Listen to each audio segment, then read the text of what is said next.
Hi, welcome to Brady's Blunders, where I show you the mistakes in my games, hoping you don't make the same ones in yours. Let me ask you a question. How do you pronounce this word? I-R-O-N.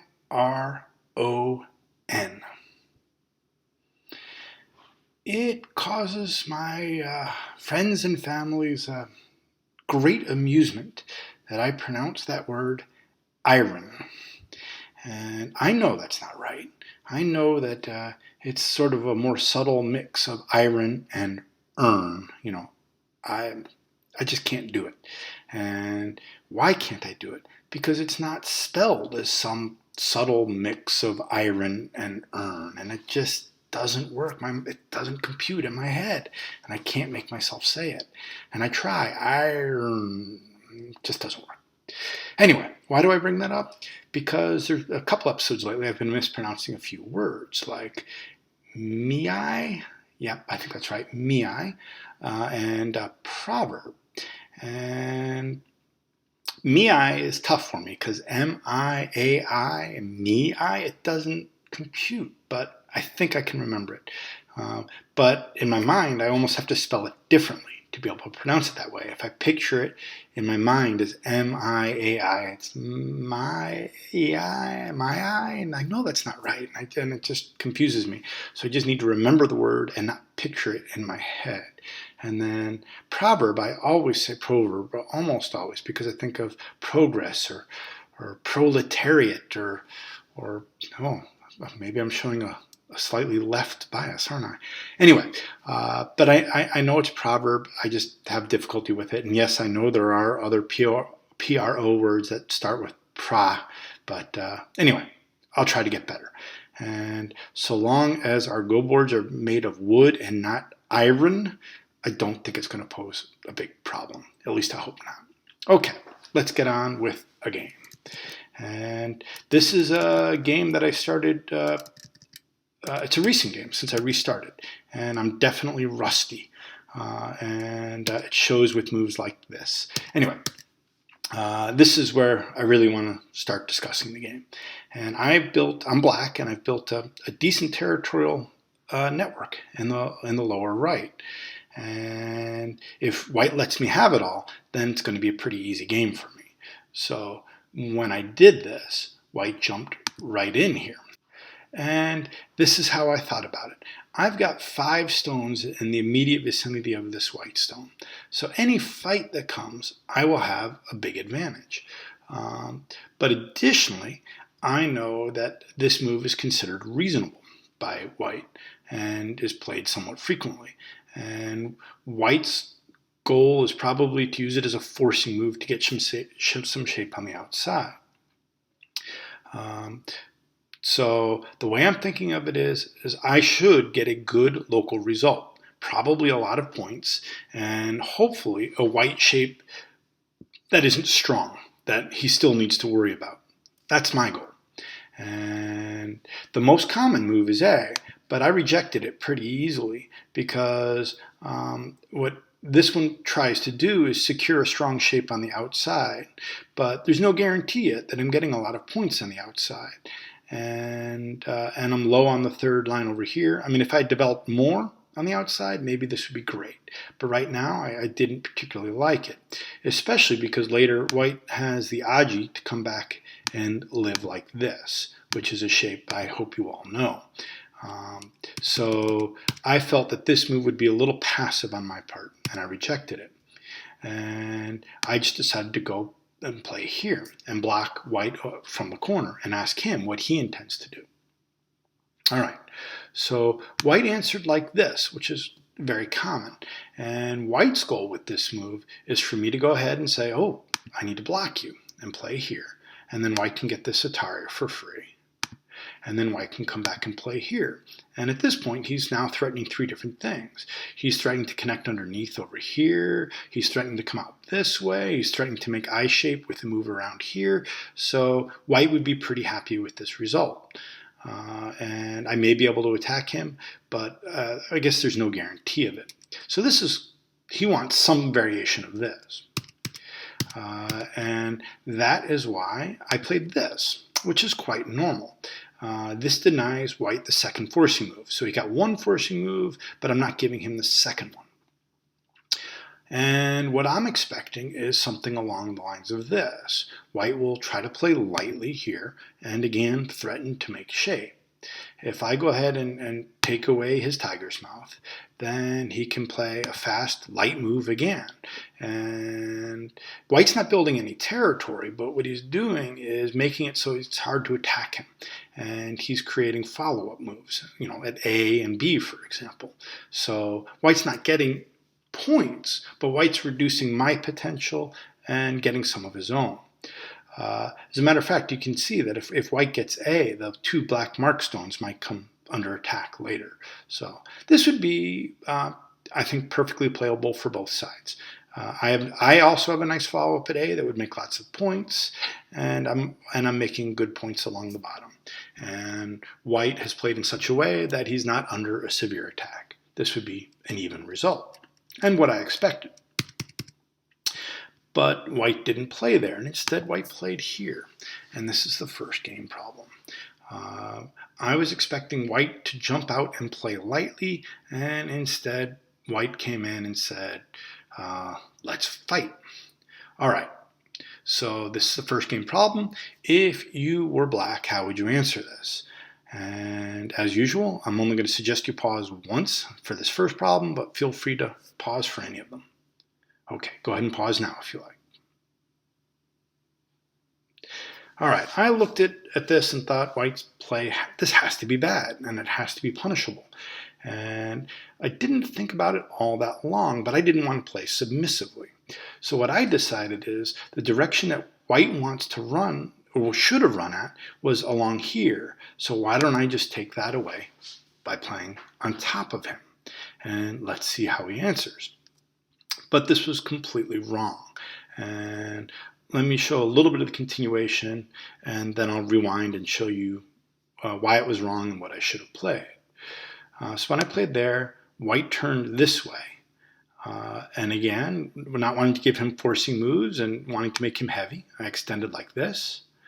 And white played here, and I extended again. And you can already see that it's pretty easy now for white to escape. So that's one problem. And the other problem is that he can, at his will, move into the corner and cause a lot of damage, a big point reduction. So this was really not a very good result. So let's go back and figure out where I went wrong. And actually, this is a really interesting picture right here. So white pushed, I played on top, and white played this way. And I played this way. Let's change the order and see if it makes sense. The shape makes any sense at all. What if instead of pushing through, white had played here? How would I answer? How would any of us answer? I think it's pretty clear that white is on the fourth line, pushing from behind, and we would take that as an invitation to make territory, right? And now if white was to push this way, isn't it pretty clear what I should do? I mean, shouldn't I just connect and keep myself connected? And white's only got 3 liberties and no base, and it's going to have to run, right? I mean, would it make any sense at all for black to play this way? Well, this is exactly the same as the game diagram, what I played in the game. It's just that instead of playing this one first and this one second, I played this one first and this one second in the game. So you can see it's a silly exchange, just 2 moves later. All right, but there's still potential. But what that means is when white played this way, this move, to me, it felt submissive. And I'm giving white what he wants. But really, it's a thank you move for white. White is saying, hey, black, would you please connect your stones and give me a shortage of liberties while you do it? And I should say, thank you. Yes, I will do that. And if white turns this way, again, now he's pushing the stone from behind and says, hey, black, do you want to make some territory along the bottom and continue to deny me I shape and give me a floating group? And I should say, that sounds pretty good. I think I'm going to agree to that, and I'll accept your thank you move, and I'll say thank you. And already you can see that it looks like, black's getting all the points and white's just getting nothing but a floating group. And this would be a perfectly good result for black. And it was my desire not to be submissive that kept me from playing this. But it's not submissive. And I've gone through this one a few times before. This is a thank you move. It's not a question of submission. This is a move I should want to play. All right. So I played here, black played here. And the question is, where's the best move now? And can black connect? Can black play this? Well, I thought about it for maybe a second, but I discarded it very quickly because of white's move at A. Well, the second game problem then is, what can I do if white plays at A? And is A a good result for white? So, yeah, go ahead and think about it if you like. All right. So if white plays A, black can just move out this way. And if white decides to go ahead and capture that stone, which is obviously what I was worried about, I can just descend this way, and probably some of you are beginning to recognize the shape, if not all of you. If white goes ahead and tries to capture those two stones, now I can play here. And the bad move that I played at A is now perfectly placed, and there's nothing that white can do. He's now lost everything in this corner. And I'm going to go ahead and read through variations yourself, but if white captures the stone, then I can throw in here, and you can see that there's just no eyes, or maybe at most one for white, and also there's no way for white to get out. Okay, so that would have been pretty cool. I wish I'd have seen it, but I didn't.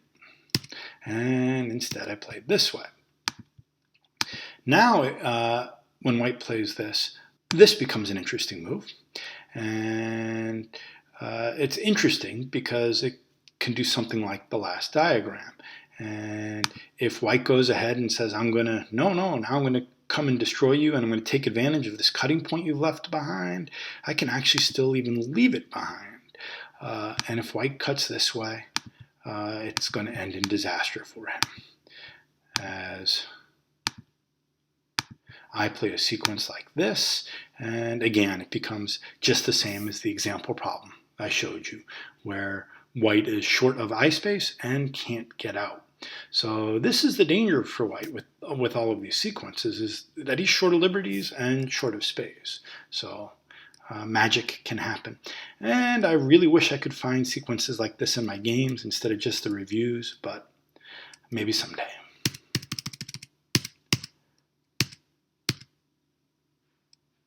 All right. So in reality, white's going to have to run away something like this. And I've gotten up to the fourth line, and white still has defects, and this would be okay for me anyway. But probably when white plays here, the best move for me is going to be still just connect underneath. White is short of liberties, and if he tries to fix it, now I can play a move like this, and I can start splitting white into two groups. If white descends like this, the first question I would ask is can I go ahead and tanuki? And if I play something like this, it's a huge move. And honestly, one I should have played earlier, because if I get the follow-up at A, this what was a strong white wall is now a weak running group, and I love that result. So can I tanuki and play something like this? And the answer is probably no. I won't get a good result on the right side. That if white cuts here and I defend this way, and then white plays here, and I don't want to give up this stone, then I can come here and cut, and white can extend. And again, I don't want to give. If I don't want to let white just live, and I extend this way, now white can win this fight and get decent shape. So when white turns here, probably the best way for me to fix my shape issues is to play here, which also gets a lot of territory.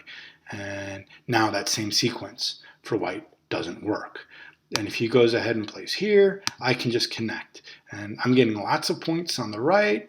I've got a strong group here. And white's group, yeah, it's done some damage on the bottom, but it's got no eye shape, and it's going to have to run. So I should be able to profit nicely in the later attack. This would be good. Yeah, this would be a perfectly good result. So again, the key was to go ahead and accept his thank you move. All right. So these are all variations that would have been better than what I did play. But let me go show you the final embarrassment of the early middle game from this one and what we actually played. And so after these forcing moves, white played here. And again, his goal is to, if he can, to capture this by scaring me on this side. But when I read it, it didn't work, so I just extended. Black played here, I turned, and then white played here, and he was offering me a ko. And at this point, I read out a sequence and I just didn't like it. But if I simplify the game this way, I didn't like what happened when white plays here. And he gets these forcing moves. But in hindsight, I really don't think this is the end of the world, because white's only getting one eye over here, probably. And I'm getting points on both sides, and white still needs to fix his shape. And I'm probably going to get sente to play over here, like I showed before. So I still think this would be a decent game. But I didn't like the looks of that. And when he offered the ko, I wasted no time accepting it. Funnily enough, I didn't even look at ko threats for either side. All right, so white said, yep, let's ko. And then I played here. And then white played that very move that I showed just a minute ago. And this is a little bit embarrassing, because I won't even ask this as a problem, because I hope many of you guys are looking at this right now saying, wait, that's not a ko threat. And black can just pick this up right here, and the game is great. This move doesn't do anything for white anymore. Unfortunately, because I just read out the sequence a minute ago, and when it was good for white before the ko, in my mind I assumed it was still good, and I answered. And white played here. I use this as a ko threat, probably not good enough, and white captured, and the focus of the game turned to the right side. Anyway, how embarrassing is that? My opponent plays a ko threat that I looked at before when it was good, and I assumed it was still good, but really it wasn't even a ko threat, and the game was mine. All right. So, what to learn from this game, other than make sure ko threats are ko threats? Oh. All right. So, what's the big lesson from this game is when white played here, that was a thank you move, and I need to get better at recognizing the difference between being submissive by answering and saying thank you when answering. And this was a definite case where this was better. And I think the other thing to learn from this game is when one side is short of liberties, magic can happen. And I showed a couple of sequences where white could really collapse if black's just a tiny bit more aggressive. And those are fun to see and hopefully apply in one's game. Anyway, this is a fun way to start the second 50 games, right? We've gone through 50. This is episode 51. I thank all of you who've been watching and supporting with your likes and by subscribing. And tell your friends, please. I'll see you next time. Thanks a lot.